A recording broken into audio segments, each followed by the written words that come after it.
Thanks, audience. You guys are the best. Okay, yeah, done. So, Cool. Okay, great. Thanks. okay, Okay, we I guess we can start. yeah, let's just start now. So, yeah, this is Vikramaditya Sharma. I'm Vidya, and we are going to talk about his journey as a young designer. So, my first question, I'd say, would be about how it all started. Tell us more about Rhode Island School of Design, how you ended up there, and how is design education out there? How is it different from India? Okay, cool. So just sort of you know, backtracking a couple of years. I went to Rhode Island School of Design, which, for anyone who's not familiar, it's in Providence in the States. And RISD again has a very sort of strong graphic design, what do you call it, curriculum. And just when I was looking at applying to college, I'd actually studied physics, chem, math in my 12th CBSE. And my parents initially wanted me to go into engineering, and then I kind of wanted to take up architecture. That's what my college counselor recommended. And I applied to actually just do design schools, and RISD was one of them. And I was waitlisted at Cornell, and my college counselor, I got into RISD, and my college counselor kind of recommended RISD in general. I think he thought it would be a better fit for me. That's how I actually ended up getting to RISD. And then at RISD itself, I sort of went back and forth trying to decide what I should major in. And I finally ended up going with graphic design, which is a decision I'm really, really happy about. Um, just coming back to your question about, what's sort of the difference between an education in the States versus an education here. I don't think I have enough insights about um, what sort of the curriculum is over here. Also, I graduated in 2014, and in the last, few years itself, there's been a drastic change in curriculums in the States as well as in an Indian context. And then I think also between colleges itself, you've got very different curriculums as well. Um, so, I don't really think I can rightly describe or comment on what, an NID curriculum is. Um, I think what RISD did was it gave me, it gave all of us, I mean, everyone who goes to RISD has the same opportunities. Um, and the different opportunities that gave me, one was we had, it was a very international experience. I was, living at, so another thing unique to RISD is that it has, it sort of shares boundaries with Brown University. And you can take classes at Brown. And there's a huge focus on liberal arts at RISD, which I know is unique to RISD as well, even from other design schools in the States. It may not exactly be the same. So that, having access to Brown was actually really, really, really helpful and kind of tied into, also the future of my career. Um, and how that happened was that I was looking at, I was studying at Brown. I was taking a course on computer science and international relations, and trying to understand, how um, well, it was mainly about like how the internet functions, how it's sort of structured, the politics around the internet. And when I was graduating, my graduation project at RISD was actually like an offshoot of that itself. I was exploring anonymity and identity in cyberspace and what that looks like from a visual context, and what are the visual cues that these sort of big tech uses to be able to get an unaware individual to put up their personal information online. So that's what my degree project was really about. Was the vernacular of persuasion in this context of anonymity and identity in cyberspace, and what sort of the pros and cons of anonymity and identity, what do you call it, is in cyberspace. So that's really, what I was looking at. And Brown really helped me get to that degree project. Another thing, which I think is interesting, at RISD, which is unique to RISD, is again this idea of this international community and learning from that international community. I was, living with a person from Japan. In fact, I was living at Brown one semester, and I was living with, 7 people, and everyone was from like a different place. I think there was 2 Americans.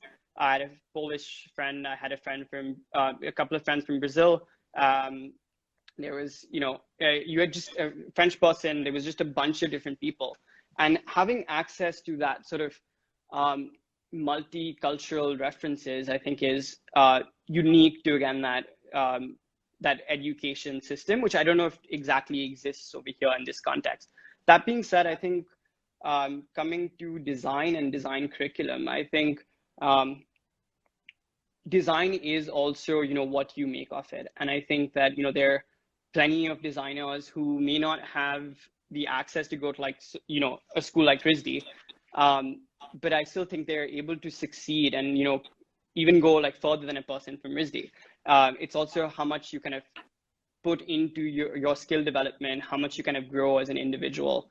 And I think that's a huge part of the design process. And also like, people you're surrounding yourself with, I think also impacts your success as a designer. I hope that adequately answered your question. So you talked about diversity around you in terms of your friends and your close ones during the design education. So how do you think experiencing that kind of diversity actually reflects in design? How do we bring about the kind of multicultural values that we experience in our design? How do we deal with that kind of human identity situation or ideologies when we design for someone else? Sorry, there were 2 parts of your question. One, I think, is, for me as an individual, how did sort of that diversity impact my design? I think there's an idea of just exposure to culture that eventually sort of informs your work in many different ways. For me, I think, for example, coming back to, my best friend, actually, she lives in Tokyo, and my other roommate, who's also, my best friend, was from Tokyo. Their roles were kind of reversed. She was Japanese growing up in Delhi, and the other one was Indian growing up in Japan. And I think, their sort of love for Japan and their conversations about Japan really inspired me to learn more about Japanese design, Japanese culture. And I actually, I one day like just applied to Landor in Tokyo and for an internship. And I sort of just flew out to Tokyo. I didn't really know anyone over there. And that's a very direct way in which that cultural kind of exposure, tied back into my personal journey. And so I worked in Landor at Landor in Tokyo for a few months. And I learned so much from Japan, so much from Japanese design. And more than anything, I think you learn a lot from their work ethic. Everything is so meticulously planned. It's so well sort of thought through. I think that is, that experience was invaluable. And so, all of the other experiences that kind of led me to where I am today have been very invaluable. Okay, so we have been talking about diversity. I'd like to talk about another kind of diversity that I kind of have noticed in your work. You have a lot of different hobbies. You do photography, you have artwork out there. So being a designer and being in a field which is extremely competitive, like UI UX, you have found out time for yourself for those hobbies. And how have these hobbies affected you professionally? How do they help? Sure. So one thing which I forgot to mention about RISD, and sort of that, again, coming back to that unique education, RISD has, unlike other art schools, at least in the States, we have 3 semesters. So the first semester is, just your regular semester. The third semester is another regular semester. And the you've got like a short semester kind of sandwich between the two called winter session. What winter session is kind of, it's a chance to be able to explore a bunch of different subjects. You can literally do any sort of subject at FISD. It's like, no worries, that's totally fine. It's, you know, a few weeks, the course, I don't remember how many weeks it was. I think it was like a month or 2 months or something like that. And it actually eats into your holidays. But I don't think anyone ever complains because you get to experiment with so many different things.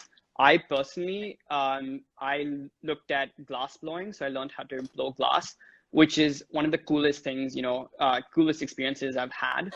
I learned printmaking and intaglio, which was also really, really, really fun. I did painting classes, you know, so I was just looking at multiple different tools, techniques, and I've actually even worked with a sculptor where I worked on like, you know, the lost wax technique where I've helped create like metal sculptures. I also really enjoy pottery, so I have a small wheel actually in the studio. And I think tying it back to how it informs my work, one thing that my boss in New York told me and thought or mentioned, which has stuck with me since, is I was working on like digital design projects at C&G Partners in New York. And we were working on a website project. And at that point, you know, I was really interested in coding. And I wanted to sort of just code the website because I felt like coding it would actually save time and I could, you know, I just put it together. I felt confident enough with just being able to code it myself. What she actually told me was that I hired you because you know how to code, but you're also a designer first. You need to sort of decide what is it that you want to be your core focus. Having enough knowledge about coding is sufficient, right? Being able to direct, like knowledge helps you be able to direct people better, but you don't have to sort of take it on. You don't have to become an expert at everything. Just enough or sufficient knowledge to understand how things work, I think, is what is really required. I think that's been really helpful at, you know, my studio as well. Just having knowledge about, like, I don't think I'm the best photographer in the world, but understanding how it works, understanding what is required helps me be of use in those situations where, you know, that knowledge is required. Again, you know, doing digital design and having like a UX UI sort of studio, that again, knowledge really helps. Understanding how code works helps. Yeah, so I think, you know, being aware of different things is really beneficial. I also, you know, genuinely believe in hyper sort of specialization, and I respect that as well. I think it's again what works for you as an individual. Exactly. And I also really like the fact that you call it a hobby. I think that that's another part of it, right? It's sort of being able to do things for yourself is also very important. It's important for your mental health. It's important for your well-being, and it's important just to have fun with what you're doing. You know, you can be an amateur photographer as long as you're having fun with it. You know, it's for yourself. It's for your own sort of happiness, and I think that's really been my sort of approach to all of these different hobbies. And I've been trying to just do it for myself. Well answered. So I'd like to talk more about your studio, but before that, I'd like to take a quick question. We have this question coming up multiple times now. Can you please tell us briefly about your UX process? There have been quite a few viewers who have texted me that. Okay. So, you know, I know there's a bunch of different people on here from different sort of fields. I also don't want to bore people with the technicality of UX. I think there's a lot of, I think I'm just going to actually come straight now to Nowform a little bit and touch upon that a bit. I think there's a lot of confusion even with what we do at Nowform. And I think the best way to describe what we do is that first and foremost, we're a digital design studio, but the method of digital design is strategic. By that, we're looking at working cross-functionally with people who are in business, people who are in technology, people who are in marketing. We're working with all those different sort of stakeholders, and what we're doing is that we're trying to identify how can we leverage technology to make their businesses better. I think that's sort of the core of what UX UI. I mean, I'm not going to say like UX UI because I think UX UI is a very small part of it. And coming back to sort of UX UI, how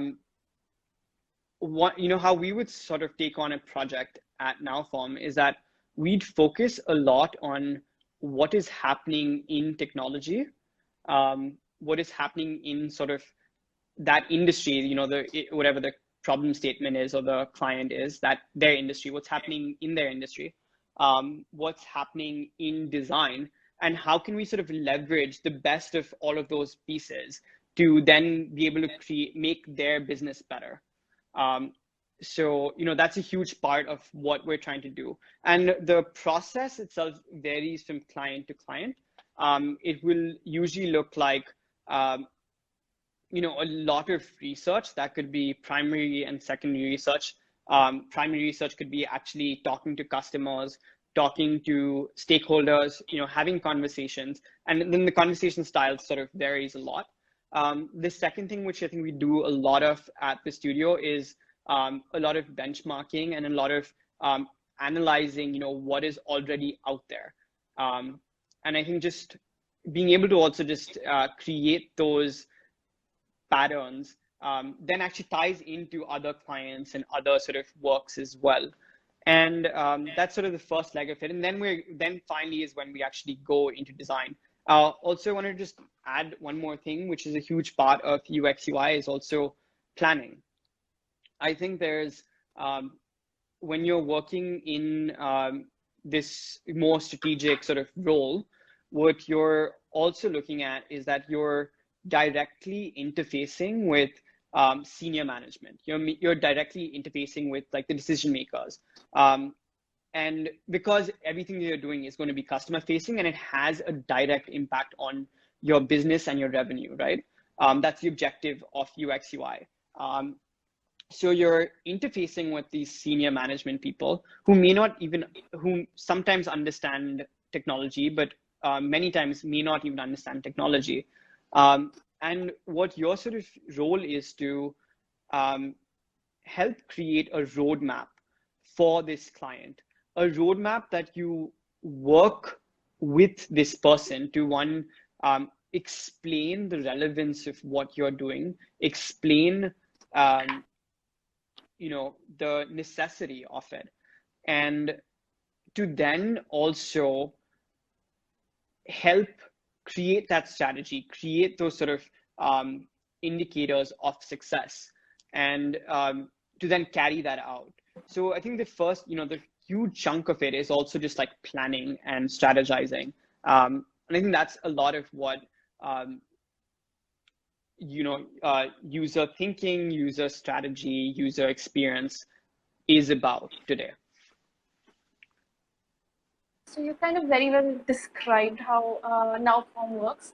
So just for the audience, Nowform is his new studio that we have been talking about. So also talking about the working of the studio, what is that one unique thing that you as a studio are offering to the clients and on a bigger scale to the world? Like, how do you feel you will be impacting the society on a whole? Sure. So I think there's many different answers to that question, and I'd like to just explore actually all those different answers. One is, what are we offering to the client? I think one key thing which I forgot to mention is that primarily we look at enterprise clients, and we actually have two types of clients. One is a very sort of enterprise client, And the second type is a cultural client. And that's been like a very sort of aware call that was made at the studio.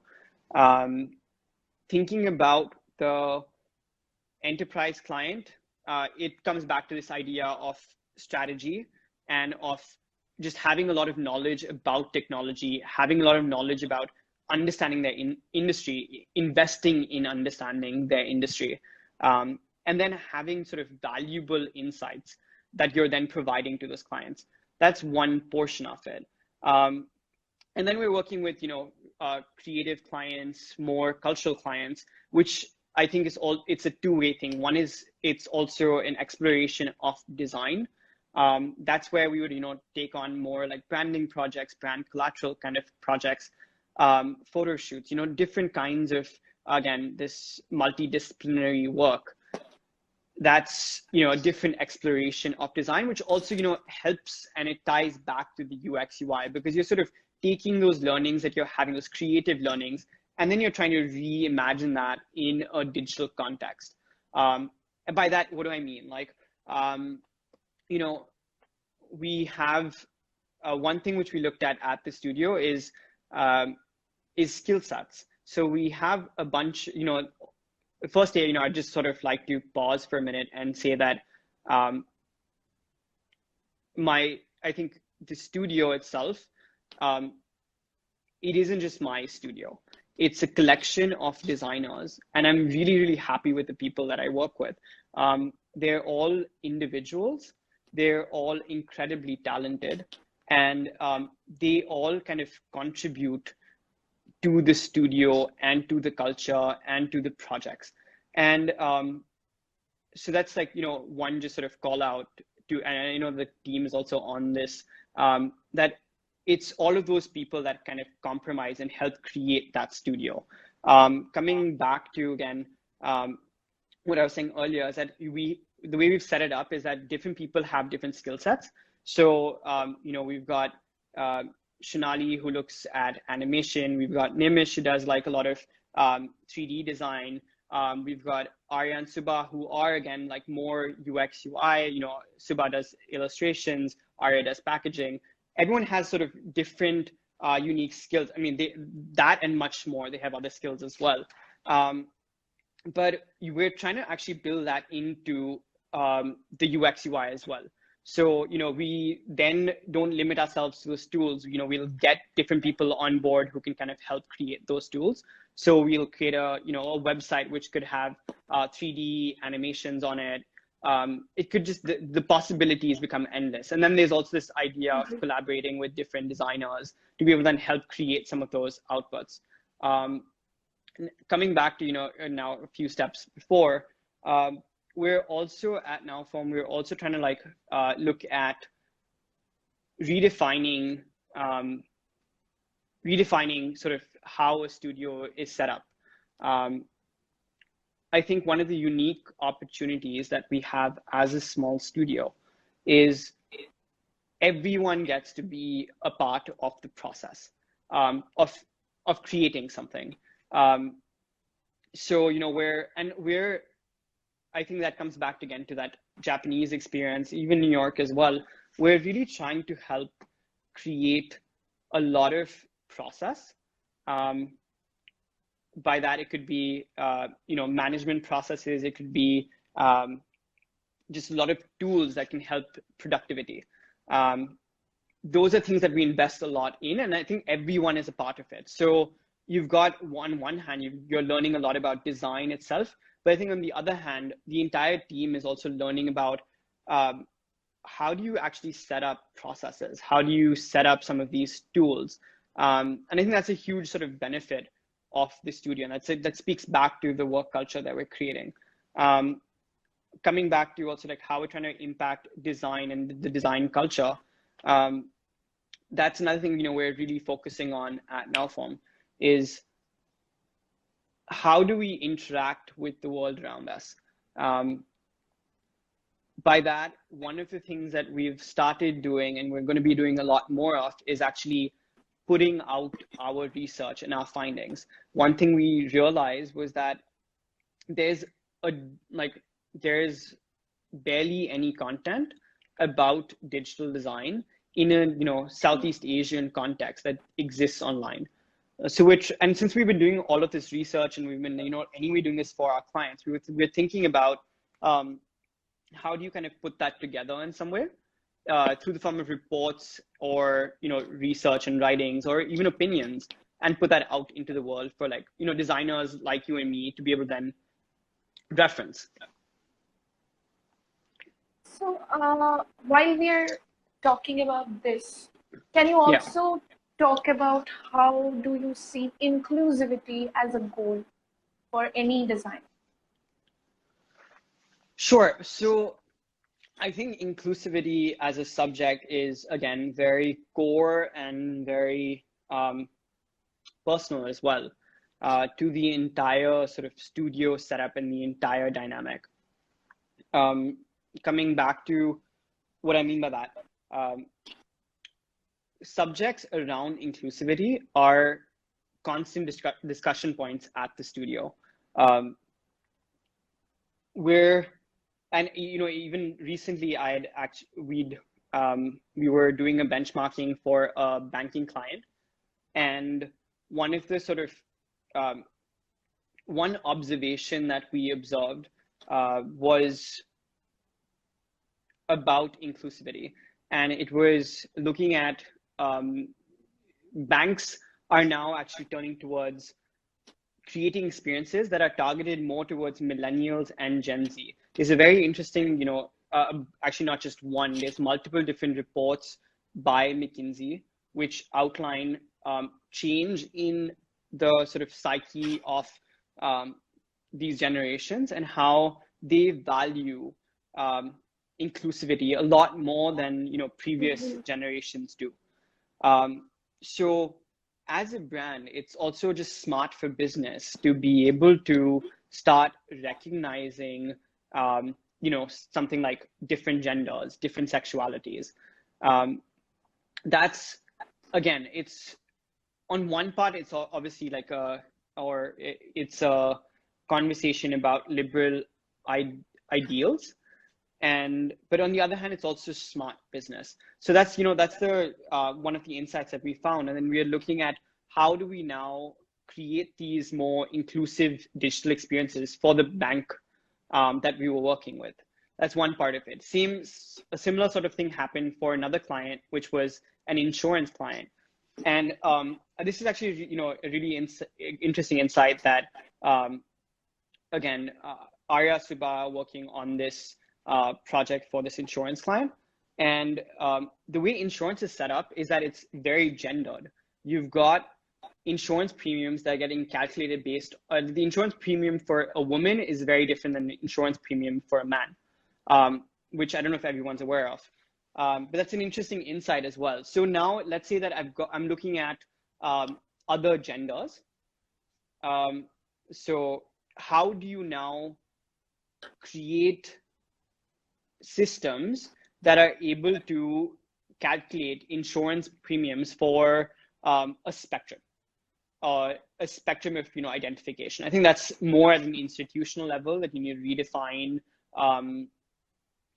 that idea of inclusivity and how it ties back to business. So that's one part of inclusivity, which I think is very important to us at the studio. And I think there's also other things of just being inclusive with, especially what's happening in the world around us. There's more of the need to, or at least I personally believe, there's more of the need to sort of give opportunities to what do you call it? Not marginalized, but to minorities. Different, all kinds of people. Yes. Yeah. So that's really it, and I think that's something we're also actively discussing at the studio. Is that firstly, I'm also really happy to say that we're majority women at the studio. That's really nice. That's really but nice. Again, I think that's one part of it. I think it's about how do you, even the clients that you work with, how do you start having those discussions? How do you sort of create discussions around inclusivity. And I'm also for like meritocracy. I don't think that it's inclusivity just for the sake of marketing. That's not the point. I think it's much more than that, and those conversations need to start happening at at every level. I think it's not just for my studio; it's for like all different companies. If they can sort of help and see ways of being inclusive. I guess the fact that you are so young and you are just into the realm of independent design, it kind of shows by your perspective. It's so fresh and it's so good for the world outside. I'd like to thank you for that. Thank you. Okay, so we have a lot of questions coming in about one thing that I am also very curious about. How have you gone about setting up your own studio? Tell us your journey of being able to do so in this stage of your life. Sure. So this studio, there's so many different parts of this entire journey, and I think everyone has their own sort of studio journey, and for us as well, it was me and a few of my friends actually. I work with a few of my closest friends, and we were sort of setting up Nowform, and I remember we actually started like our first WhatsApp group, like company WhatsApp group, was called "6 log ek laptop," and we went for a meeting with 1 laptop and 6 people, and that's how our studio sort of began. I'm very fortunate that I had support from my family, and they bought us laptops. We did, within the first year itself, we earned enough to be able to sort of pay them back for the laptops. But there's going to be that journey, right? That's sort of going to be the same for everyone. I think you see a studio that's set up and functioning, and you don't really realize all of the hard work that's sort of gone into setting that up, and all of the failures that have also gone into setting those up. If you talk to any sort of designer, any freelancer, they've been burnt like 100 times, which is why now their proposals are 10% proposal and like 90% clauses. That's a standard, and everyone's like willing to tell you those stories. For me, I think it comes back to mentors, and it comes back to learning and sort of seeking out learning and observing the world around me.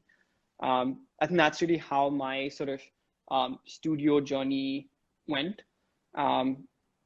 I just was very fortunate to have my parents who were incredible role models. And so they were really helpful in giving me advice on what to do and what not to do. That was one, part of it. I met with someone who is actually, a professor in user thinking. And some of the insights that he gave me is that when you're setting up your studio, at least for the beginning, set it up with the thought that you're building something for about at least 50 people. So the culture shouldn't change if you're 2 or if you're 50.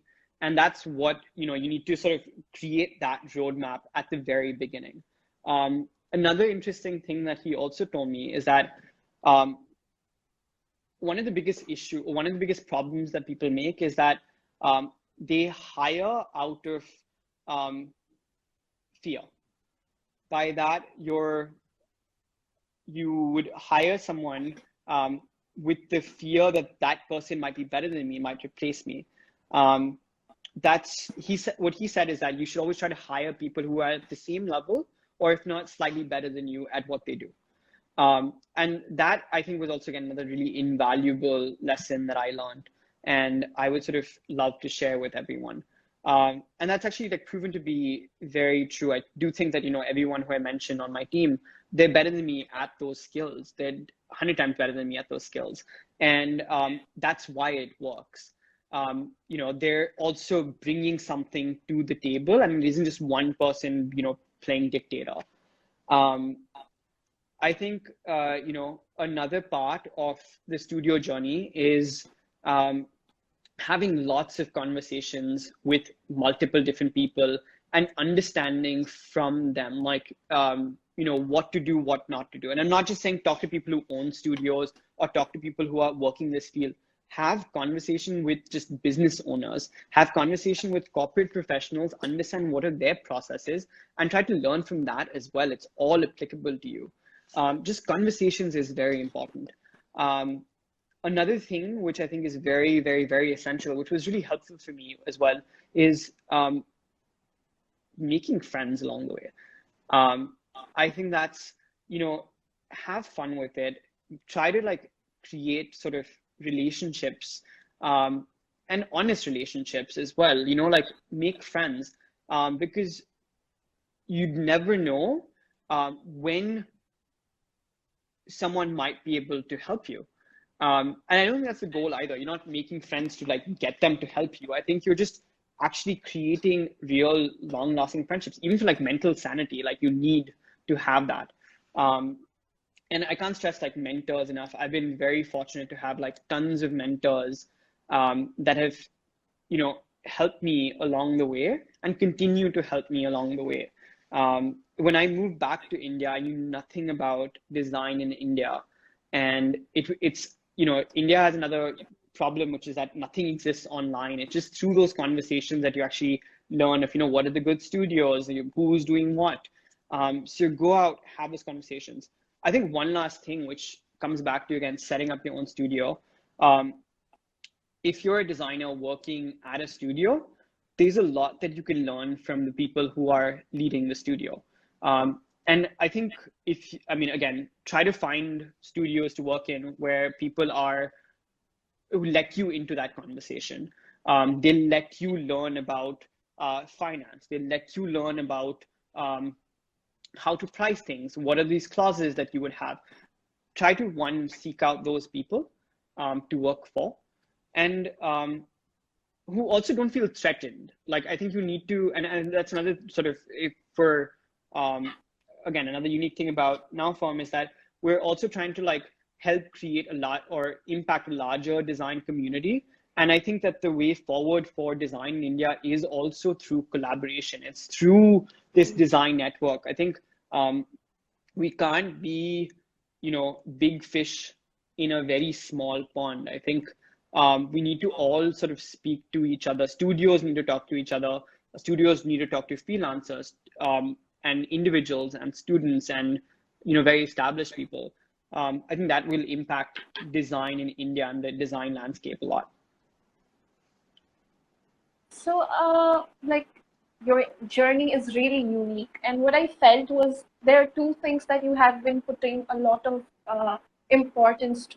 That is, one is your mentors, and the other one is a collaborative approach in whatever you are doing. Yeah. So I'd first like to talk about the collaborative approach part. So for example, I am a designer who works with you in your firm. So I'm pretty much your employee.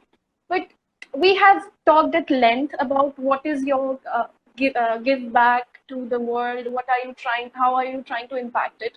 But at the same time, what do you think is the kind of company culture you profess for the people you hire or for the people who are looking forward to join the UI UX community?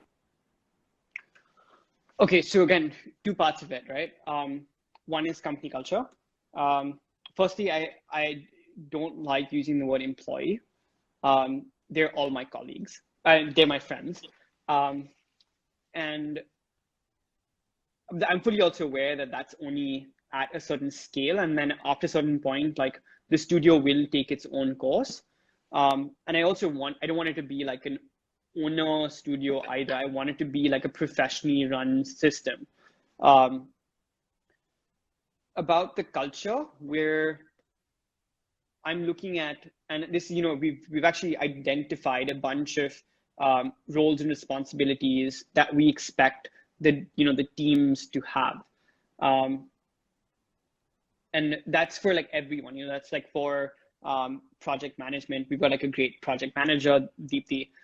We've got, we've actually got new designers as well, who are relatively younger than some of the other designers who've come on board. One of them actually comes from an entirely different sort of role. She's come to us. She was a developer who's now become a designer.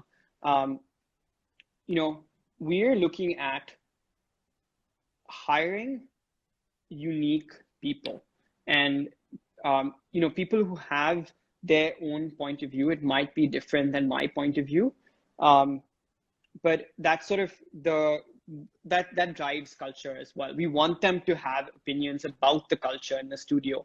We want to have those discussions about the culture in the studio. Another thing that we're looking at is doing initiatives that kind of tie back to culture. So we're looking at, we had an open studio at the studio recently, for anyone who's not aware of what open studios are, it's basically where, so this was something, we had at RISD, where we would open up each of our studios, and, the freshmen or people from like different departments can kind of come through your studio, have discussions with each and every individual, or whoever they want to. There's, drinks, there's food, and it's just sort of like a meet and greet and way to engage and learn about what's happening around you. And I remember going to New York to the Mana Contemporary, and they kind of had an open studio, and it was fantastic. It was a bunch of painters just, like geeking out in their studios, and it was just such an explosion of art. It's also, giving opportunities to, a slightly more unstructured system, and it's giving platforms to designers as well, to be able to work with some of these large enterprise companies, which they might not necessarily be able to do as individuals. So I think it's all, like just this idea of an ecosystem and a strong sort of sense of culture benefits everyone who is involved in the process. And I'm going to actually tell you a very fun story. We recently went to Pondicherry as a part of a studio offsite, and we were meeting with an architect, and like if you've been to Pondicherry, or just a lot of architecture in South India is beautiful. It's so well constructed that the details are immaculate. And that was my question actually to her, is that how did you why is it that the architecture, like things are so well made? And one very sort of insightful thing that she mentioned is that they invest in their labor force. They invest in skilling their labor force a lot. They invest in their happiness. They invest in their process. That's why things are made better, is because you're, again, building a community, and the community is benefiting you and you're benefiting them. It becomes an ecosystem. I think that's exactly what we're trying to do and what we should be trying to do over here. I guess that's amazing, because you are equally thinking about what you're putting out in the world, but as well thinking about the people you're working with, which kind of lacks at some places, that we are always trying to push everyone to their limits so that they just give out the right output. But in that process, we are leaving behind people's development, which is very necessary. As you rightly put it, skill development of people who are working with us is very important. Very beautifully said. And I am really feeling sad because we are getting out of time slowly. We just have 6 minutes more. But yes, one thing. Vikram, are you at your studio right now? Yeah, I'm at the studio. Okay. So is it possible for you to just give us a little tour? I'm like really nervous that the internet is really choppy, but I can try. Okay. And if it doesn't work, we'll just come back here. But you can continue asking me questions. Yeah. So very yes, quickly, yeah, what were we saying? we have got few more questions from the audience. I'd like to take them. One Sure. of the Okay. questions was, okay, so it's a very, So why don't we do uh, like a quick, yeah, just one or two questions, and then we can do a studio yeah, tour. yeah. Okay, so the question is very specific. It's by Rohit. He's asking, what's your take on no-code development, the one that Webflow provides? So if you'd like to quickly take that question. Okay, so I'm sorry, I actually don't really have enough knowledge about it. But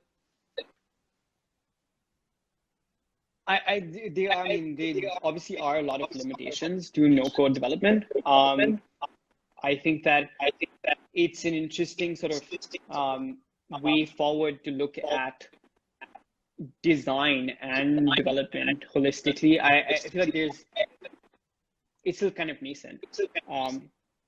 Yeah, sorry, I don't think I have like a better answer than that at the moment. I'm thinking of like something new tools that exist outside.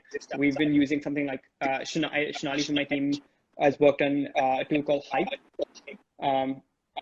which is, again, like being able to create some of these interactive web experiences. I think that's really helpful. It's helpful in those sort of use cases. I don't know how robust the entire systems can be. Okay, well, we'll take another question. So it's by, okay, I can't read out her name. Okay, Dip Art. So she's asking best part of being at RISD. Best part of being at RISD, there's so many things. One is just like the access to amazing like lectures. You've got tools that are state of the art. Like that's something which you can't really get anywhere else in the world. And then also like the community itself. You're surrounded by some of the best designers in the world. Every day is a party. Like there's just so much that's fun. The independence, like there's just, I think there's a lot to university. Like, I guess every design school is a party, and that's the best part about design education. Yeah.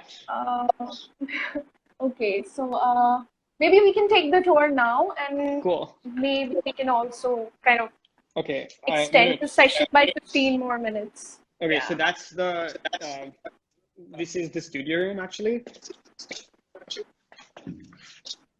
I'm trying to stay very hydrated. I just had dengue, so trying to recover. So take care.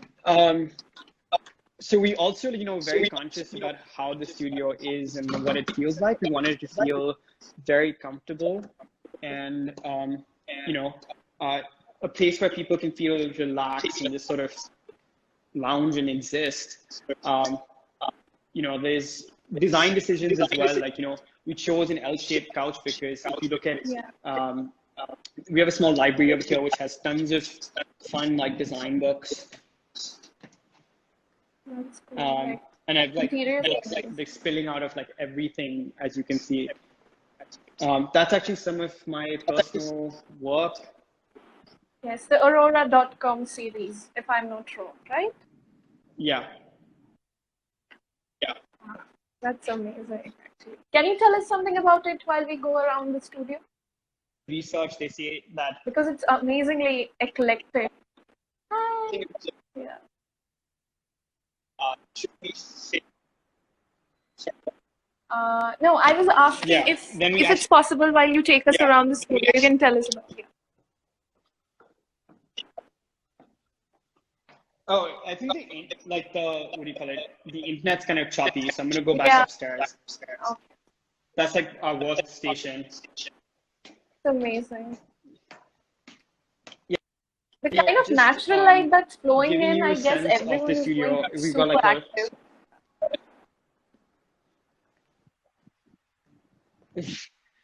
Yeah, it's a really like calming and nice space to work out of.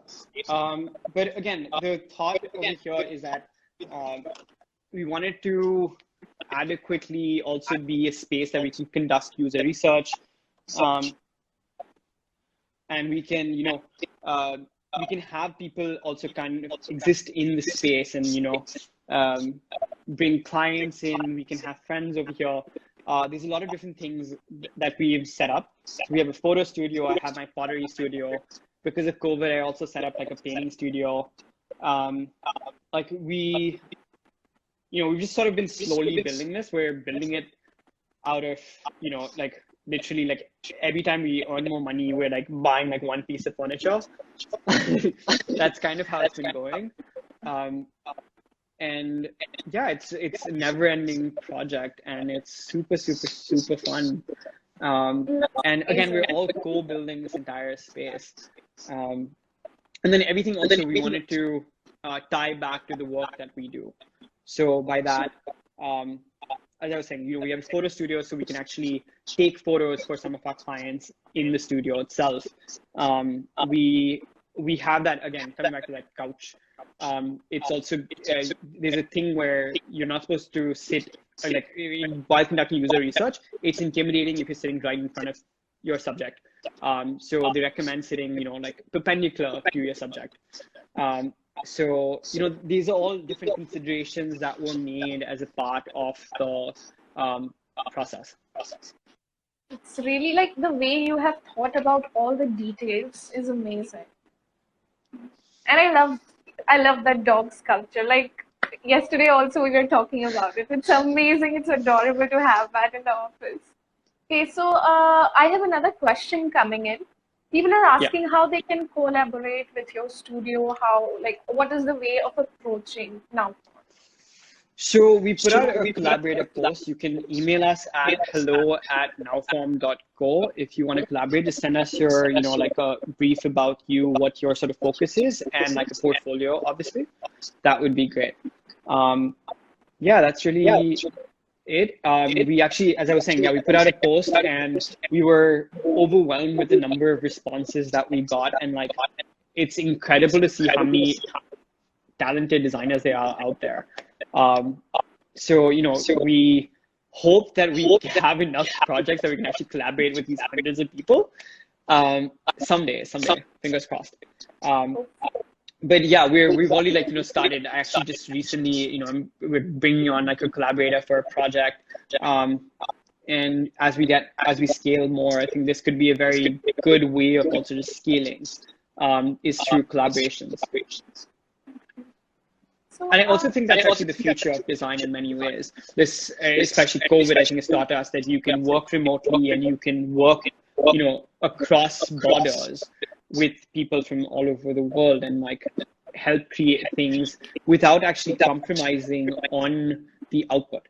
And I think there are systems that exist, and if we can sort of tap into that system, that would be fantastic. Like, it's remarkable how you keep talking about sharing knowledge, working with others. Like, it's, I guess, high time all of us also, like the design community also gets on that bandwagon.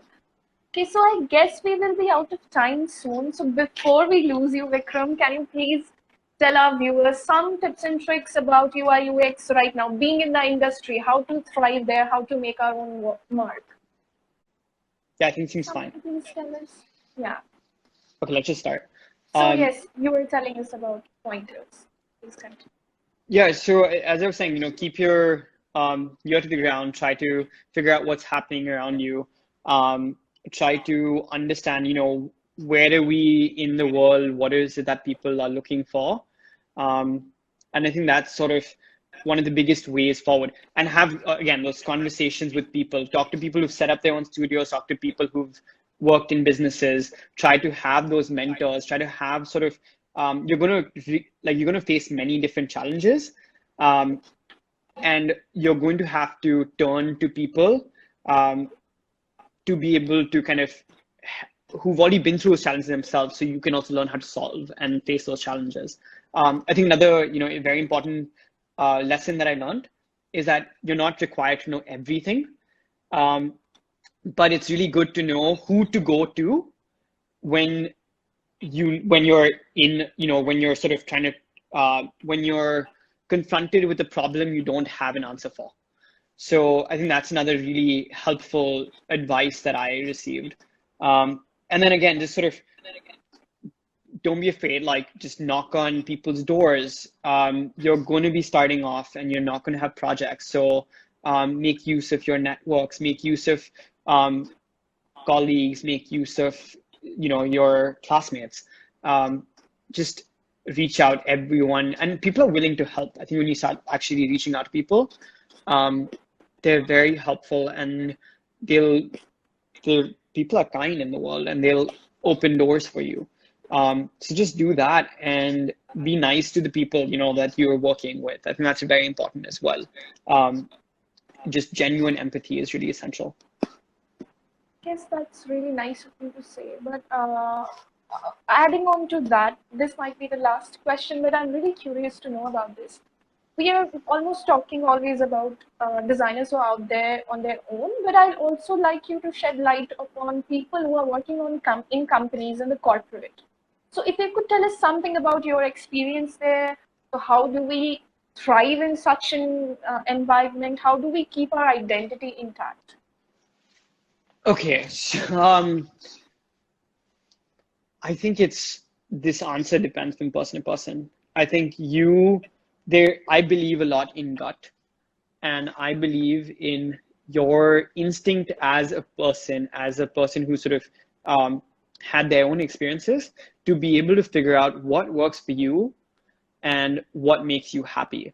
I think I've seen a lot of people who work corporate jobs who aren't happy in those jobs, and they're never going to be happy.